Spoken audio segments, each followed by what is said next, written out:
أعوذ بالله من الشيطان الرجيم. بسم الله الرحمن الرحيم. الحمد لله رب العالمين، والصلاة والسلام على حبيبنا وحبيب الله العالمين سيدنا ومولانا أبي القاسم المصطفى محمد وآله الطيبين الطاهرين وأصحاب الأخيار المنتجبين. وقال رب اشرح لي صدري ويسر لي أمري واحلل عقدة من لساني يفقه قولي.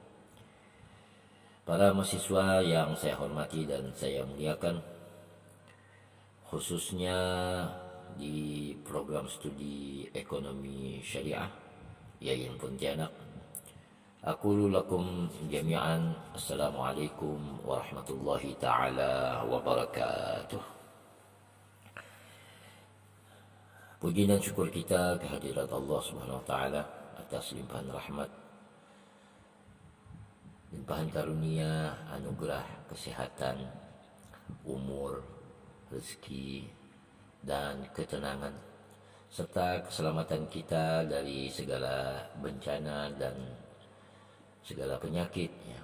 Mudah-mudahan kita selalu dijaga dalam kesehatan, kemudian kita dimudahkan dalam seluruh rutinitas kehidupan kita dalam menjalankan sunnatullah di dalam kehidupan kita. Dan saya doakan semoga Anda serta keluarga, khususnya kedua orang tua Anda, dilimpahi berkah, maunah, serta inayah dan taufik dari Allah Subhanahu wa taala. Amin rabbal alamin. Salawat dan salam tidak pernah putus-putusnya selalu kita sampaikan kepada kehadirat Habibillah wa Habibina wa Habibillahil alamin Sayyidina Maulana Abil Qasim al-Mustafa Muhammad. Allahumma salli ala Muhammad wa ali Muhammad. Allahumma salli ala Muhammad wa ala ali Muhammad. Allahumma salli ala Sayyidina Muhammad wa ala ali Sayyidina Muhammad. Semoga dengan selawat yang saya baca dan yang Anda dengarkan, kita selalu dilimpahi kasih sayang dari Rasulullah dan Ahlul Baitnya, serta syuhada dan solihin yang para arwahnya selalu bersama orang-orang beriman.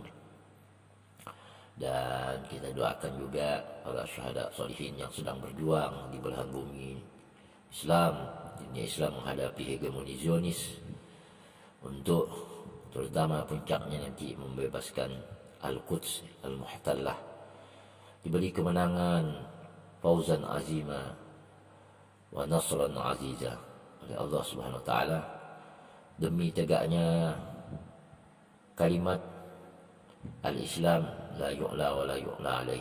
Al-Islam ya'lu wa la yu'la alaih. Jadi tegaknya kalimat la ilaha illallah Muhammad Rasulullah dan tegaknya keadilan di atas muka bumi ini. Amin rabbal alamin. Para mahasiswa yang saya hormati dan saya muliakan,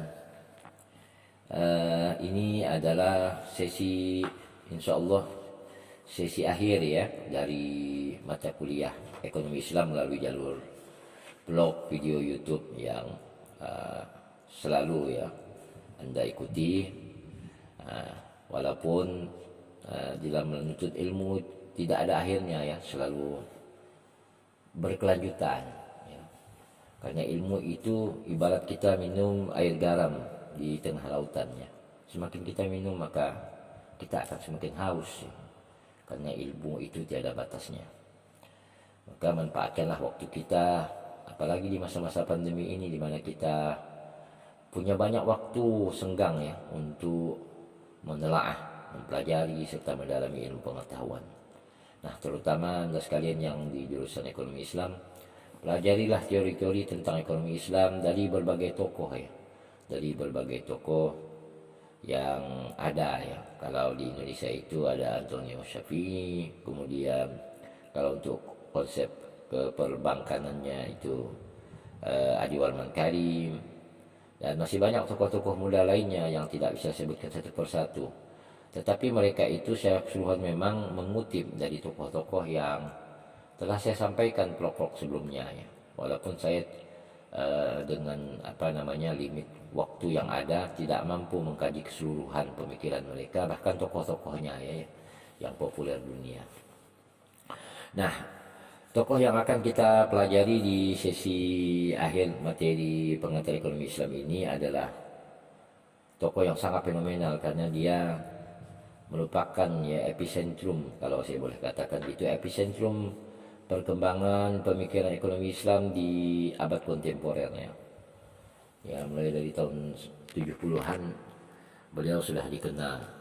Dan akhir hidup beliau ini yang akan saya bahas yaitu Syahid Muhammad Baqir As-Sadr adalah di tiang gantung ya, karena melawan rezim Saddam yang pada saat itu menentang perlawanan terhadap sistem ya kebijakan politiknya yang cenderung berpihak kepada Amerika CS ya.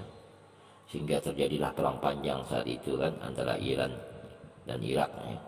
Dan Saddam merupakan perpanjangan tangan Amerika ya, dalam menerapkan kebijakan-kebijakan hegemoni Amerika di Timur Tengah.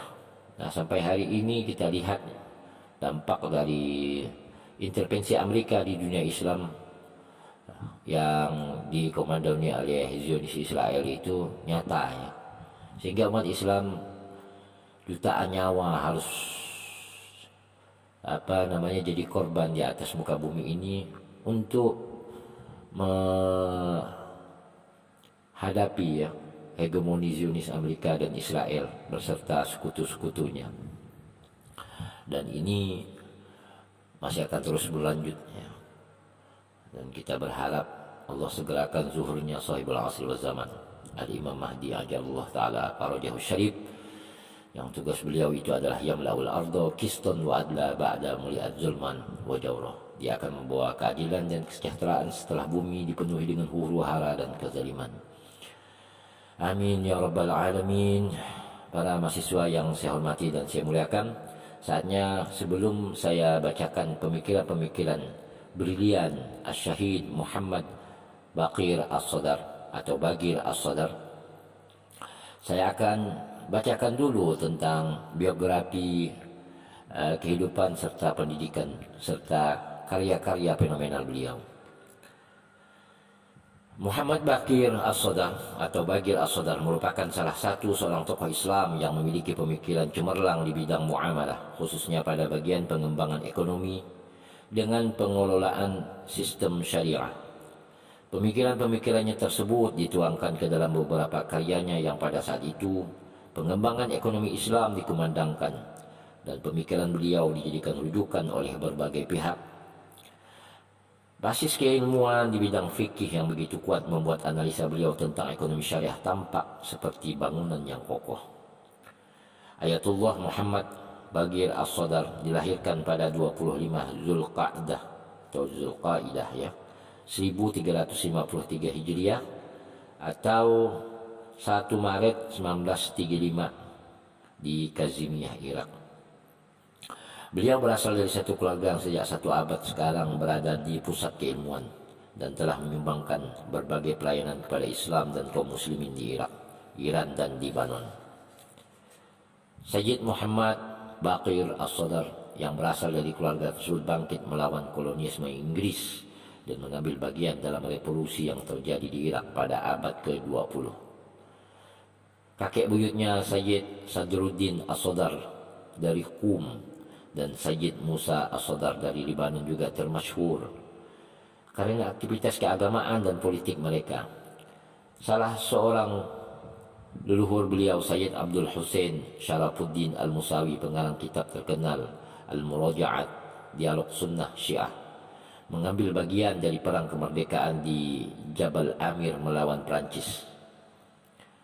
Muhammad Baqir As-Sadr seorang cendekiawan muslim terkemuka, faqih dan pemikir jenius karena karya-karya yang telah beliau wariskan kepada kaum muslimin, baik dari kalangan awam maupun kalangan terpelajar. Dan karena kehidupan beliau yang penuh dengan usaha dan perjuangan dan yang dipendekkan oleh tangan-tangan kriminalis, beliau dibunuh Beliau dibunuh oleh orang-orang Saddam. Beliau sudah terlalu terkenal dan masyhur. Buku beliau yang sangat terkenal, Iqtisaduna, ya, yang ditulis beliau tahun 2008. Ayatullah yang diterjemahkan tahun 2008 diterbitkan di Indonesia. Ayatullah Muhammad Baqir As-Sadar datang dari suatu keluarga cendekiawan dan intelektual Islam terpandang.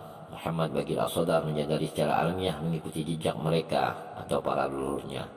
Beliau pilih untuk mengikuti studi Islam tradisional di Hauzah atau sekolah tradisional di Irak. Kalau di Indonesia itu pesantren lah ya.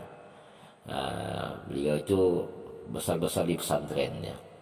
Nah, di masa beliau belajar fikih ya, hukum, usul dan teologi, Muhammad Baqir As-Sadar berhasil menyelesaikan belajarnya dengan hasil yang baik pada usia 20 tahun. Sudah dipertimbangkan sebagai mujtahid absolut atau mutlak dan kemudian naik ke tingkatan otoritas tertinggi dari marja ya, atau hakim otoritas. Otoritas cendekiawan dan spiritual ini dalam tradisi Islam juga tertuang dalam karya Muhammad Baqir As-Sadar dalam Iqtisaduna, atau dalam bahasa Indonesia artinya itu ekonomi kita. Beliau mendemonstrasikan metodologi independennya atau tradisi hukum Islam dengan pernyataan intelektual yang tegas. Nah, Muhammad Baqir As-Syahid Haidar bin Ismail As-Sadar. Nah, ini nama lengkapnya ya. Muhammad Baqir As-Sayyid Haidar bin Ismail As-Sadar, seorang sarjana, ulama, guru dan tokoh politik. Lahir dari keluarga religius termasyhur yang telah melahirkan sejumlah tokoh kenamaan di Irak dan di Lebanon, seperti Sayyid Sadaruddin As-Sadar, seorang marja atau otoritas rujukan tertinggi dalam mazhab Syiah di Qum. Kemudian Muhammad As-Sadar, salah seorang pemimpin religius yang memainkan peran penting dalam revolusi Irak melawan Inggris, yang sebagian besar diorganisasikan dan dilancarkan oleh pemimpin-pemimpin religius yang berhasil menumpangkan Inggris.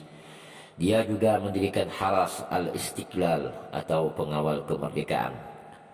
Kemudian turunannya ketiga Musa As-Sadar, pemimpin mazhab Syiah Ahlul Bait di Lebanon. Nah, Muhammad Baqir As-Sadar lahir dalam keluarga alim yang termasyhur di kalangan mazhab Syiah. Kakeknya Sadruddin Al-Amidi wafat 1847, dibesarkan di dusun Lebanon Selatan, Ma'rukah. Kakek beliau ini hijrah untuk belajar di Isfahan dan Najaf sehingga wafat dan dimakamkan di sana. Kakeknya Ismail lahir di Isfahan pada 1842 Masehi atau 1258 Hijriah. Nah, kemudian pindah ke Samarra ya. Di Samarra inilah konon beliau menggantikan Al-Mujaddid Asy-Syirazi di Hauzah atau lingkungan pesantren yang lokal. Nah, putranya Haidar, putra dari kakeknya ini Haidar. Nah, ayah Muhammad Baqir As-Sadar lahir di Samarra. Tahun 1851 dan belajar pada ayahnya dari Ayatullah Al-Ha'iri Al-Yazdi di Karbala. Beliau meninggal di Kazimiyah pada 1937, meninggalkan seorang istri, 2 orang putra dan seorang putra. Dia seorang putri.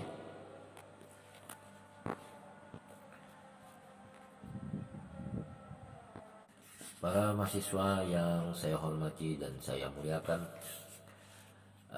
saya ulangi lagi ya, mungkin Anda masih bingung ya, siapa sih benarannya, ayahnya ya. Nah, ayah Syahid Muhammad Baqir As-Sadar ini adalah namanya Haidar ya, Haidar As-Sadar, kakeknya Ismail. Nah,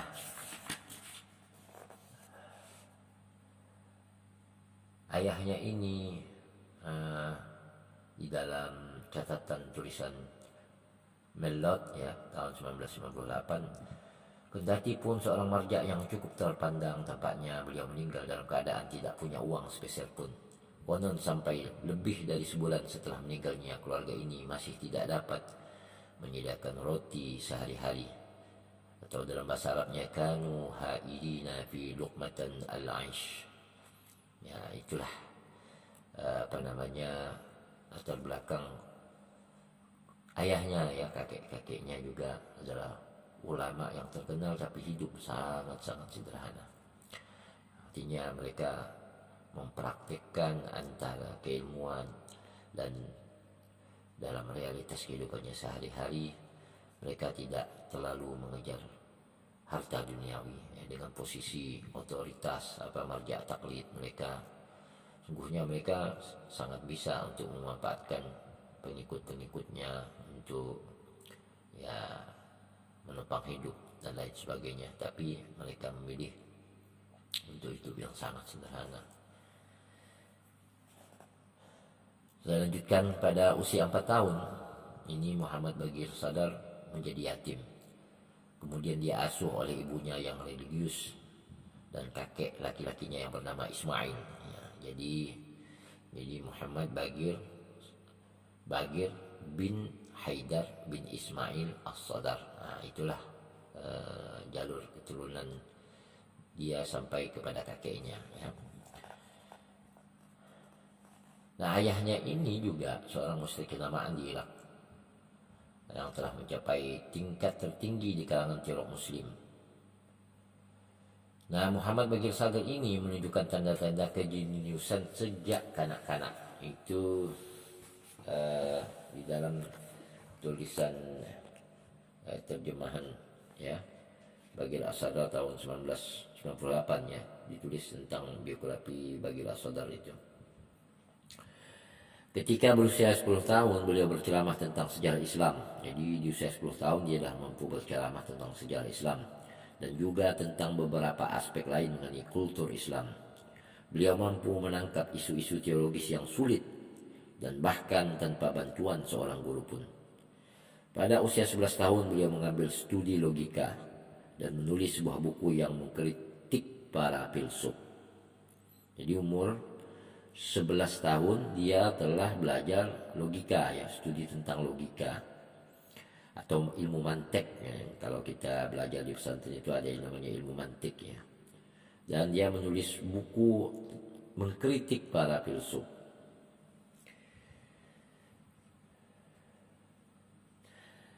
Nah, salah satu karya juga terkenal yaitu tentang falsafatuna ya.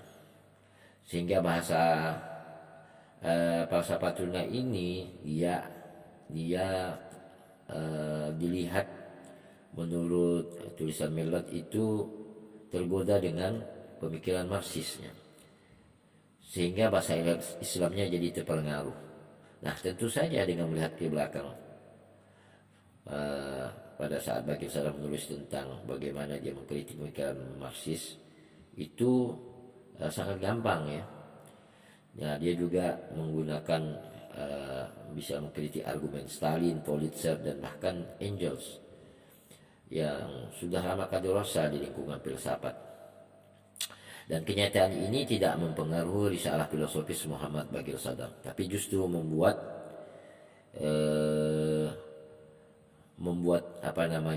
para filosof ini memiliki arti penting yang tidak pantas mereka terima. Ya, artinya dengan mempelajari kelemahan dari teori filsafat barat. Nah, jadi Baqir Sadar ini mampu mengajukan argumentasi ilmiah ya, untuk menjelaskan tentang bagaimana seharusnya filsafat Islam itu sendiri. Kalau kita belajar di IAIN ini kan filsafatnya itu filsafat barat ya, filsafat barat. Sebenarnya filsafat ini secara umum itu tidak ada bedanya antara filsafat Islam dengan filsafat Barat yang berkembang di Barat atau yang di masa-masa Yunani kuno ya. Kalau kita kenal Aristoteles dan lain sebagainya ya. Bahkan ada kalangan teolog Muslim menganggap tokoh-tokoh filsafatnya yang di Yunani kuno itu mereka mungkin merupakan seorang nabi ya, karena jumlah nabi ini banyak sekali, ada ribuan ya, ada yang mengatakan 12.000 ya nabi. Nah, akan tetapi rasul, nah itu yang disebut kalau yang kita kenal dengan nama-nama nabi yang menjadi rasul itu ya, Nabi Ibrahim ya, Nabi Ibrahim, kemudian Nabi Musa, Nabi Isa, kemudian Nabi Muhammad Shallallahu Alaihi Wasallam. Tapi para anbiya itu banyak sekali ya. Nah, makanya saya bilang ada beberapa tokoh-tokoh teolog Muslim atau ulama-ulama Islam ya menganggap bisa saja tokoh-tokoh filsafat di masa lalu seperti Aristoteles, Ibnu Sina itu seorang nabi ya, karena memang sejarah Islam tidak mencatat secara detail ya siapa saja para nabi yang ada di muka bumi selama sejarah dunia ini berada. Dunia ini diciptakan oleh Nabiullah Adam alaihissalam. Para mahasiswa yang saya hormati dan saya muliakan, di dalam blog ini saya hanya lebih konsen membacakan biografi ya, karena panjang sekali. Karena di awal-awal blog saya kan sudah banyak mengkaji pemikiran-pemikiran Bagir Sadar ya. Karena saya pribadi memang lebih tertarik dengan mazhab Iqtisoduna ya. Nah, saya ulang kembali bahwa di dunia Islam kontemporer, ekonomi Islam ini terbagi dalam 3 aliran. Yang pertama Iqtisoduna, kemudian mainstream yang saya sebutkan tokoh-tokohnya seperti Imam Manan, kemudian Haidar Naqvi, kemudian Sayyid Nawab Haidar Naqvi ya, kemudian Chaudhry, Umar Chapra dan lain-lain ya. Walaupun Umar Chapra itu tidak masuk dalam tokoh yang saya kaji di blog yang ada di sesi-sesi sebelumnya ya. Karena saya secara pribadi melihat juga Umar Chapra ini banyak sekali mengutip pemikiran Bagir Sadar, cuman istilah-istilahnya itu diganti ya. Misalnya kalimat imamah diganti khilafah oleh Umar Chapra gitu ya. Kemudian fondasi ekonomi Islam itu banyak sekali mengutip tulisan Bagir Sadar dan seolah-olah itu pemikirannya. Makanya saya merasa Umar Chapra tidak mempunyai sesuatu yang spesifik. Seperti M. Amanan, dia punya teori spesifik ya, hasil istihadnya yaitu misalnya tentang wakaf tunai gitu kan. Nah, dan yang lain-lainnya itu sekadar pengembangan dari teori barat. Dan titik poinnya adalah mereka lebih cenderung mengislamisasi science of economic. Nah, sama sebenarnya warnanya itu. Mereka tidak membedakan antara mazhab ekonomi dengan science of economic, tapi islamisasi science of economic.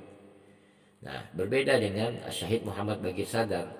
Dia betul-betul mampu menjelaskan, misalnya menjelaskan kapitalisme secara detail ya. Kemudian dia bicara kekurangannya, kritiknya terhadap sistem kapitalisme dan pemikiran-pemikirannya berkembang ya. Kemudian sosialisme juga begitu.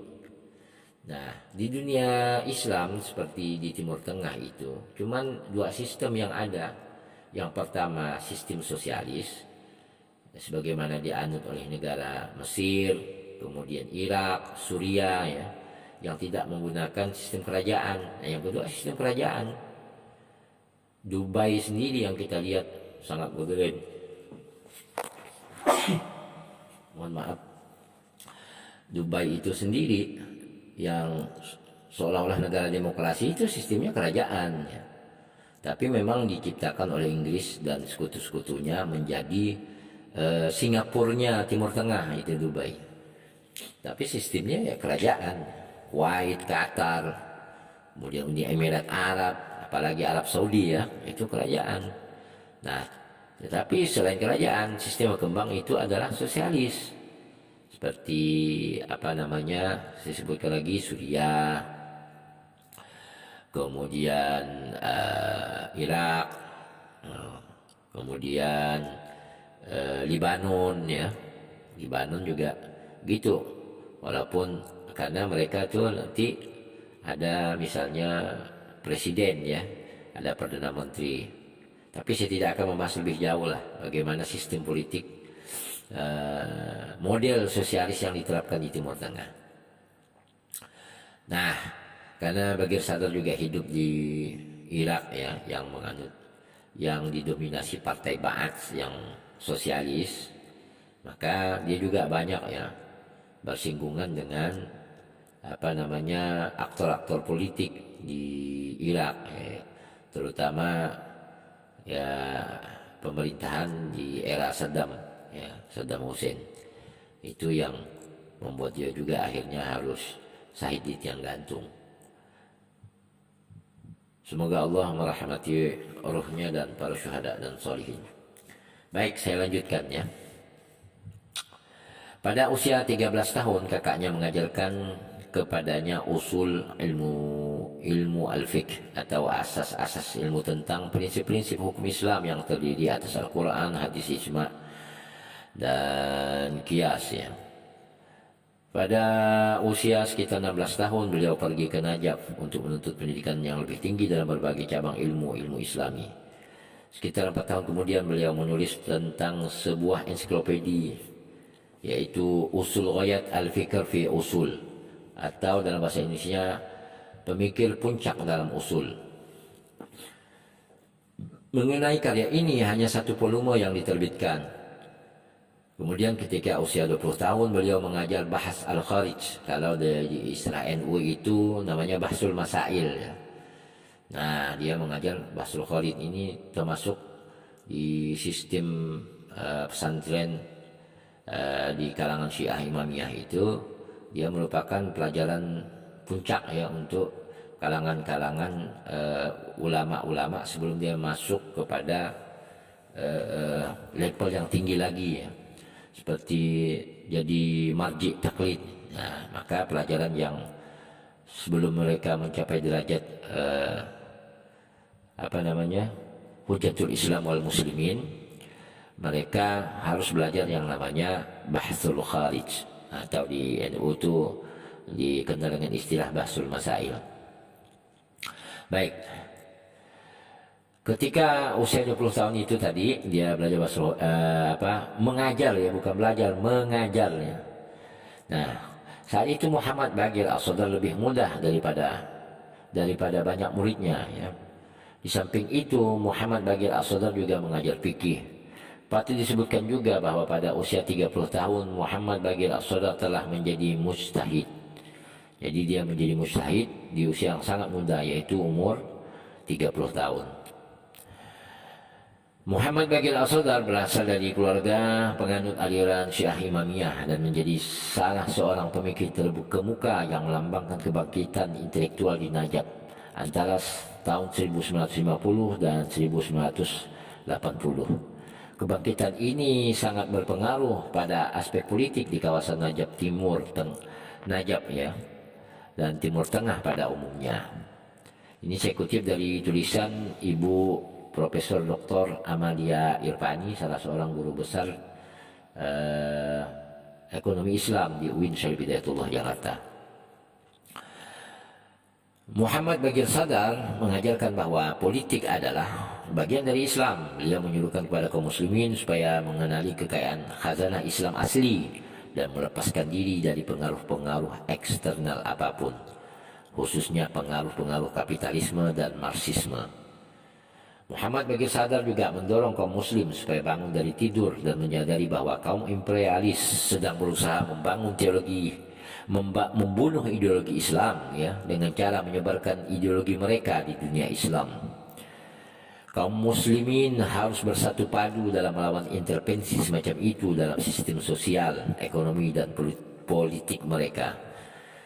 Ini tulisan Bagir Sadar yang diterjemahkan tahun 1995. Nah, Muhammad Bagir Sadar banyak menemukan pikirannya ke surat-surat kabar dan jurnal-jurnal. Banyak juga dalam bentuk buku, terutama tentang ekonomi, sosiologi, teologi, dan filsafat. Di antaranya yang terpopuler adalah 1. Al-Fatwa Al-Wadihah, atau dalam bahasa Indonesia itu artinya fatwa yang jelas. Yang kedua, Manhaj As-Salihun, jalan orang-orang soleh. Buku ini mencerminkan suatu pandangan modern tentang masail. Kemudian buku yang ketiga, karya yang fenomenal adalah Iqtisoduna, Kalau dalam bahasa Indonesia itu artinya ekonomi kita. Buku ini terdiri dari 2 volume dan merupakan suatu diskusi terlengkap tentang ekonomi Islam dan tanggapan terhadap kapitalisme dan komunisme. Kemudian karya yang keempat, Al-Madrasah Al-Islamiyah atau Mazhab Islam. Yang kelima, Ghayat Al-Fikr fil Usul atau pemikiran puncak dalam usul. Karyanya yang keenam, Ta'liqat ala Al-Asbar. Tulisan ulasan tentang 4 kitab perjalanan Mula Sadra.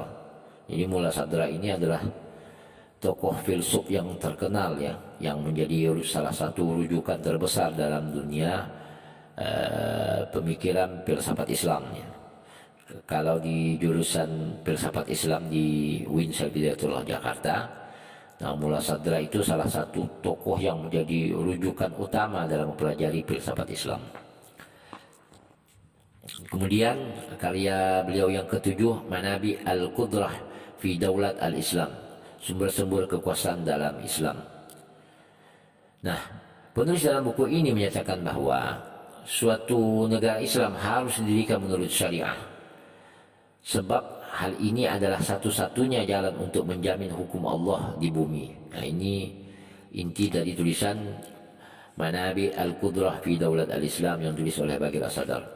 Kemudian karyanya yang ke-8, Al-Insan Al-Mu'asir wal Mushkilah Al-Ijtimaiyah, manusia modern dan problem sosial. Karyanya yang ke-9, Al-Bank Al-Islamiyah atau Bank Islam. Karyanya yang ke-10, Durus fi Ulum Al-Usul, kuliah tentang ilmu prinsip hukum Islam. Karyanya yang ke-11, Al-Mursil war Rasul war Risalah atau dalam bahasa Indonesia mengutus Rasul dan Risalah. Karyanya yang ke-12, Ahkam Al-Hajj atau hukum-hukum haji. Yang ke-13, Al-Usul Al-Mantiqiyah Lil-Istiqra, asas-asas logika dalam induksi. Karyanya yang ke-14, Falsafatuna atau filsafat kita. Yang ke-15, dia menulis yang jilid kedua ya Iqtisoduna, lanjutan daripada jilid yang pertama yang saya sebutkan di karya yang ketiga. Para mahasiswa yang saya hormati dan saya muliakan, buku Falsafatuna dan Iqtisoduna telah mencuatkan nama Muhammad Bagir As-Sadar sebagai teoritis kebangkitan Islam terkemuka. Sistem filsafat dan ekonomi alternatif ini disempurnakan melalui masyarakat dan lembaga. Dalam kedua buku ini beliau menjanjikan jilid ketiganya dengan pola yang sama diberi judul Mujtama'una. Ini ditulis oleh Amalia Irfani dalam membahas pemikiran Bagir As-Sadar ya. Sayyid Hussein Nasr dalam pengantar buku Filsafatuna, buku buah Muhammad Bagir Sadar mengatakan, tulisan-tulisan Muhammad Bagir As-Sadar mengandung makna teologis dan filosofis sebab beliau adalah intelektual yang penting dalam kehidupan Islam kontemporer, suatu figur yang karya-karyanya melampaui sekedar mata-mata polemik dan retorik.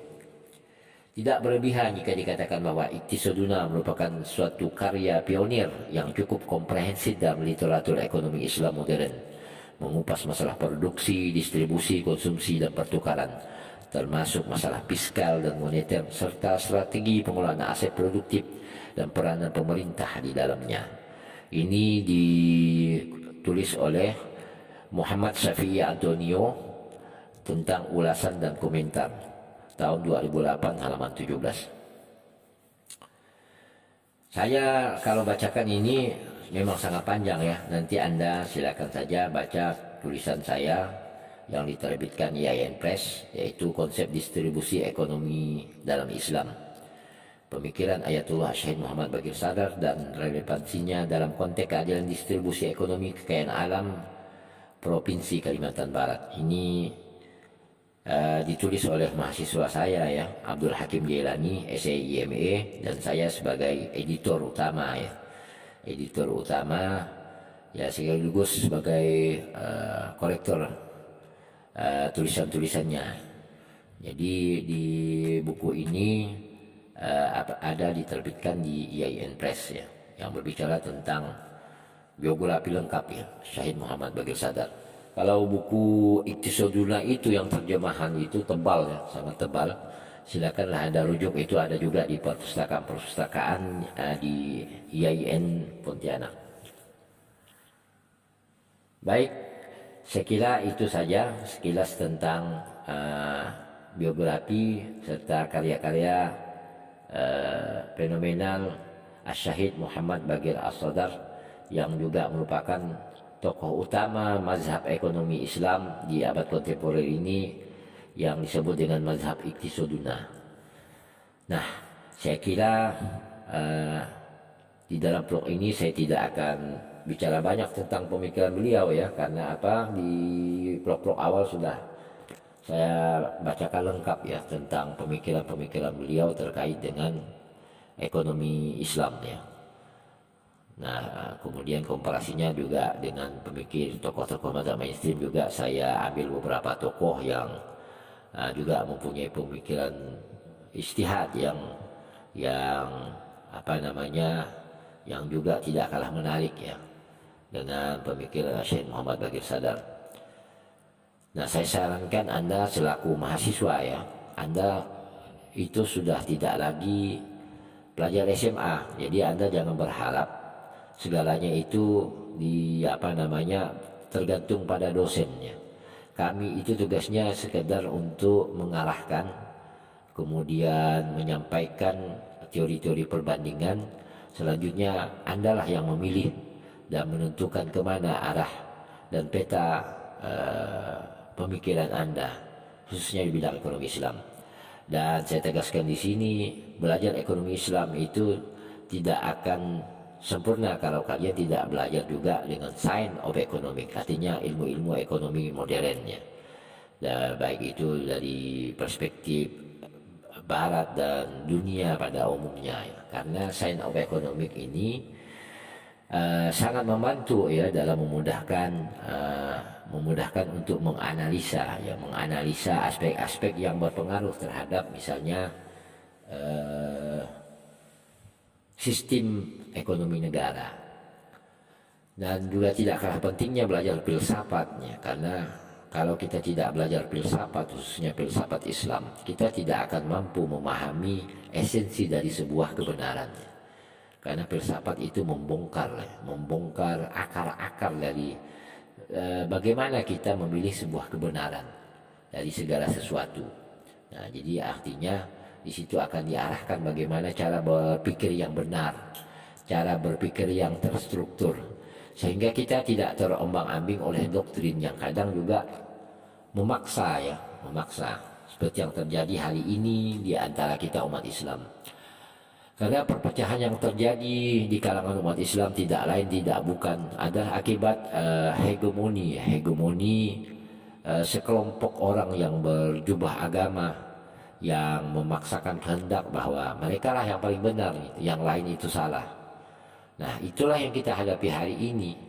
Dan umat Islam digiring untuk tidak merdeka dalam berpikir, kemudian mencari perbandingan atau memilih sesuatu mazhab sebagai insan yang merdeka, mazhab dalam keberislaman kita. Karena mau tidak mau memilih sebuah mazhab ya. Karena mazhab ini menurut Al-Fakir itu adalah metodologi kita dalam beragama ya. Dalam menjalankan syariat Islam itu, karena panjangnya sejarah Islam dan jarak yang sangat jauh kita dari baginda Rasulullah Shallallahu Alaihi Wasallam, maka mau tidak mau kita harus memilih sebuah mazhab untuk menjalankan ritual keagamaan kita. Nah, sebelum kita memilih mazhab-mazhab tertentu di dalam keberagaman kita atau dalam pola berpikir kita, dalam memahami teologi Islam, tentu kita harus paham bagaimana cara berpikir yang benar, bagaimana cara berpikir yang terstruktur ilmiah, bagaimana uji validitas antara kebenaran-kebenaran, antara klaim-klaim kebenaran itu sendiri, sehingga kita apabila memilih sesuatu mazhab atau suatu pandangan berkaitan dengan pola keberagamaan kita, kita tidak akan goyah. Kita mempunyai pondasi yang kuat. Dan satu hal yang juga tidak kalah pentingnya adalah menghargai perbedaan. Karena Allah memang membiarkan keberagaman itu menjadi sebuah kekayaan.